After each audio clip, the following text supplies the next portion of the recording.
Bonjour à toutes et à tous, j'espère que vous allez bien. Alors aujourd'hui je vais vous réaliser un pain sans gluten. Alors pour ça il vous faudra 500 g d'eau, il vous faudra 25 g de type lait sarrasin. Alors je vous montre ce que c'est ça, du lait sarrasin. Et il vous faudra aussi du mix gomme, c'est ce qui apporte le moelleux. Donc voilà, ça c'est ces deux ingrédients là. Il vous faudra 200 g de farine de sarrasin, 300 g de farine de riz complète. Moi je mets de la levure, je mets 10 g de levure, mais vous n'êtes pas obligé hein, si vous êtes... et 10 g de sel. Alors on va commencer à cuisiner.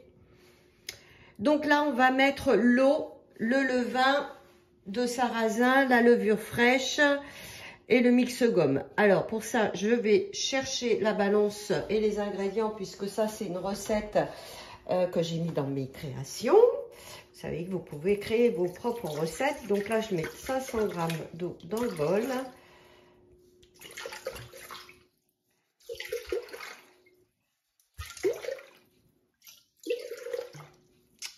Alors ensuite je vais mettre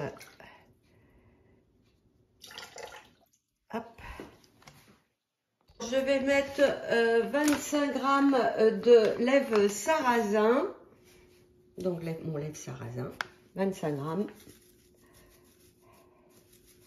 ça fait hop. Ensuite je vais mettre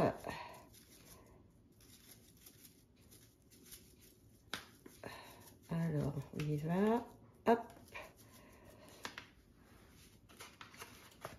Le mix gomme, donc 13 g de mix gomme,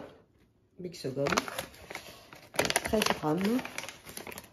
Alors normalement je l'ai ouvert, si j'y arrive bien, je prends du mauvais côté, hop, alors 13 g, voilà. La levure fraîche, donc 10 g de levure fraîche. Hop.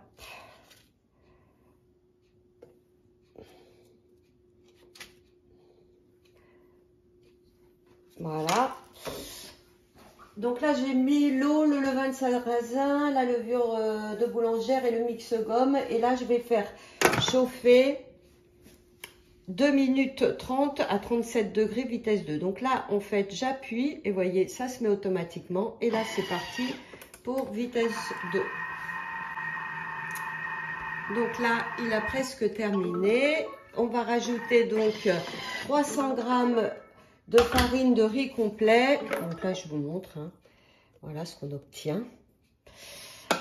Alors 300 g de riz complet, alors j'avais pesé hein. Et 200 g de farine de sarrasin. Hop. Et le sel, donc 10 g de sel, que j'avais pesé aussi. Et là, suivant, donc, on va pétrir 3 minutes. Donc j'appuie là, et c'est parti. Voilà, c'est le premier pétrissage. Alors je vous montre, voilà ce qu'on a obtenu. Donc là, je fais donc suivant. Donc on repétrit de nouveau 3 minutes. Pendant ce temps-là, huiler un plat à bourre. Alors moi, le plat, donc j'ai un moule comme ceci, je vais vous montrer. Donc vous voyez un petit moule avec le couvercle. Donc je vais le faire cuire là-dedans. Je vais juste fariner un petit peu.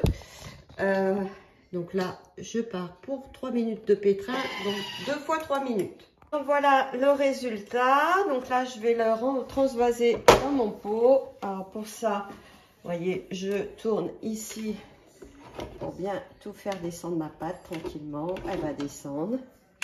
Vous voyez. Donc ça, je vais la transvaser complètement.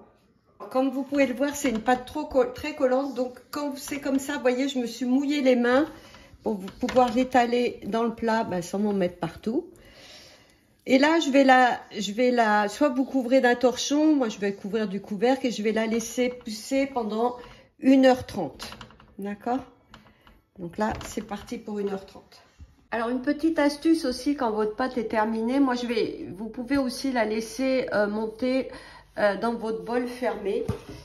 C'est ce que je vais faire. Donc soit vous le mettez dans votre plat, soit dans le bol. On va voir le résultat. Donc je ferme et j'attends 1h30. Résultat, vous voyez, elle a bien gonflé aussi dans le bol.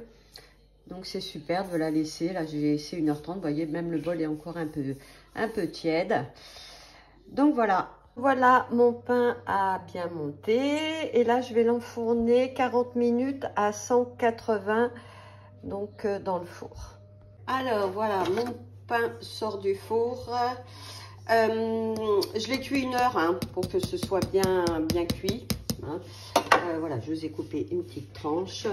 Donc voilà le résultat de mon pain. Donc sans gluten. Hein. Bah écoutez, j'espère que cette petite vidéo vous sera utile si vous mangez du pain sans gluten et je vous dis à bientôt pour d'autres recettes.